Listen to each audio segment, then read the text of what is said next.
So ito, pag-usapan natin mga kababayan, itong napakatinding video ni former Senator Manny Pacquiao na kung saan mga kababayan tatamaan lahat dito ng mga trapong politikong tumatakbo ngayon. Especially yung mga politiko na nanalo noong 2022 na wala namang ambag sa Senado, bagkos naging pabigat pa ng Senado mga kababayan. Alam kong kilala ninyo kung sino yung mga politikong tumakbo na yon na wala naman talagang utak at wala naman talaga mga kababayang ambag dyan po sa Senado, kung hindi kumain lang, magsuklay lang ng kanyang bigote, yun lang mga kababayan ang kaya po nilang iambag. At ngayon, may mga tumatakbo pa na kaalyado noon na wala naman pong political background at wala naman pong kaalam-alam pagdating sa isang pagiging public servant. So ngayon, pakinggan yung mabuti etong video ni former Senator Manny Pacquiao na kung saan lantaran niya pong inamin na siya po ay bobo. Pero kung ganito mga kababayan yung bobong tao, mas masarap maging bobo dahil unang-una nakakatulong at talagang may masasabing may nagawa nung panahon na siya ay senador. So ngayon pakinggan po natin mabuti etong bidyong ito ni former Senator Manny Pacquiao. I-play po natin. Ako yung bobo na mahigit 50,000 na scholar ang napag-graduate ko. Karamihan sa kanila ngayon ay nakakapagtrabaho na at umasinso sa buhay. Maraming salamat po, Sir Manny. You gave us a future when we thought we had none. We are just one of the thousands of families whose lives have been forever changed because of the scholarship program of Sir Manny Pacquiao. Ako yung bobo. Mahigit 2,000 bahay ang Biruin niyo mga kababayan ano yung sabi ni Senator Manny Pacquiao? Siya yung bobo na mahigit nasa 50,000 yung kanya na pag-aral at yung kanyang napagtapos. Ibig sabihin kanya pong natulungan, nabigyan niya ng scholarship. Yun ba mga bumabatikos kay former Senator Manny Pacquiao, may mga naiambag ba yan? Ano po para matulungan yung mga kababayang Pilipino po natin at para mabago yung buhay ng mga kababayang Pilipino po natin? At ito pa yung pinakamatindi dito mga kababayan, namigay po ng libreng pabahay etong si former Senator Manny Pacquiao sa mga kababayang Pilipino po natin na talagang katulad po natin na pobre na kapuspalad. Mga kababayan, ano po i-play po natin? Namigay ko libre sa mga mahihirap. Diba? Inumpisahan ko lang dito sa lugar ko para makita ng tao yung programa natin na libreng pabahay, kahit piso wala tayong sinisingil. Ako yung bobo. Mahigit 2 bilyong piso ang napamigay ko. Totoo yan. Noong panahon na kailangan ako ng mga kababayan natin dahil sa pandemya. Manny Pacquiao allocated significant assistance to help those impacted by the pandemic. Totoo to mga kababayan. Tayo yung isa sa mga saksing buhay ng mga panahon na yan na talagang nakatulong nung panahon ng pandemic itong si former Senator Manny Pacquiao. Sa totoo lang mga kababayan, halos nga maubos yung kanyang yaman sa pagtulong sa mga kababayang Pilipino po natin nung panahon ng pandemic. Unang-una, isa po siya sa lumabas nung mga panahon na yon para tulungan ang mga kababayang Pilipino po natin. At ngayon mga kababayan, sabi ko nga po sa inyo, yung pangarap niya na magkaroon ng magandang bahay, yung mga kababayang Pilipino po natin, yun naman po mga kababayan ay nangyari sa panahon po niya. Sinimulan po niya sa kanyang lugar. Dahil may kasabihan nga tayo mga kababayan, bago mo puntahan yung ibang lugar, yung lugar mo muna, yung pagandahin mo. At dahil po dyan mga kababayan, doon siya nagsimula ng libreng pabahay na walang sinisingil kahit piso doon sa mga kababayan po nating Pilipino na kapuspalad na walang tirahan. Binigyan po ng tirahan ni former Senator Manny Pacquiao. Ano po ngayon, ipagpatuloy pa natin.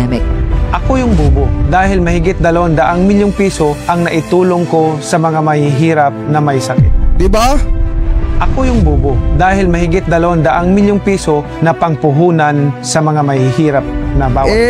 Manny Pacquiao helped by providing funds for poor families and those suffering from illness.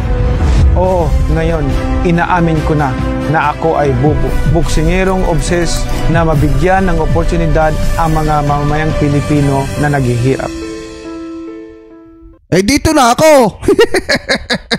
Dito na ako mga kababayan.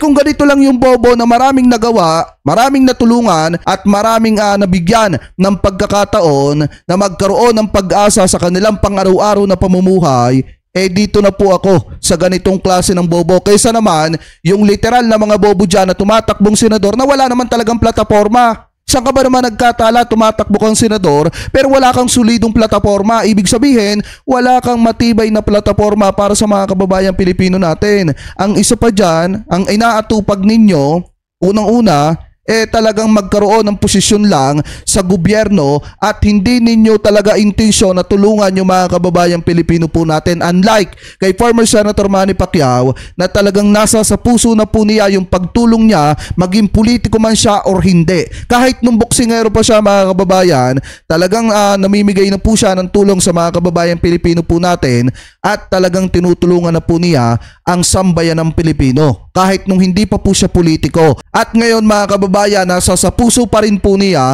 ang pagtulong sa mga kababayang Pilipino po natin. Kaya nga mga kababayan, dito na ako sa ganitong klase ng bobo na talagang nakatulong, hindi katulad nung iba dyan, nanalo ngang senador pero wala namang silbi sa Senado. Hanggang ngayon nag-OJT pa rin at wala namang alam. May mga tumatakbo nga dyan mga kababayan, talagang hindi na nga nakatulong sa mga kababayang Pilipino po natin, bagkos inabuso pa at ginamit pa yung kahinaan ng mga kababayang Pilipino po natin. Kaya nga sana mga kababayan, magising na ang taong bayan at suportahan po natin yung totoong may malasakit. Doon ako sa tao, napakarami ng nagawa. Napakarami ng naitulong sa mga kababayang Pilipino po natin. Biruin nyo yung mga tumatawag dyan na etong si Senator Manny Pacquiao, walang isip, walang utak mga kababayan, bobo sa madalit salita. Para sa akin mga kababayan, wala pong katotohanan yan. Kasi biruin nyo sa dami ng kanyang nagawa, sa dami ng kanyang nabago ang buhay, dapat mga kababayan pinapasalamatan yung ganitong klase ng tao. Hindi pa man senador pero ang dami nang naitulong.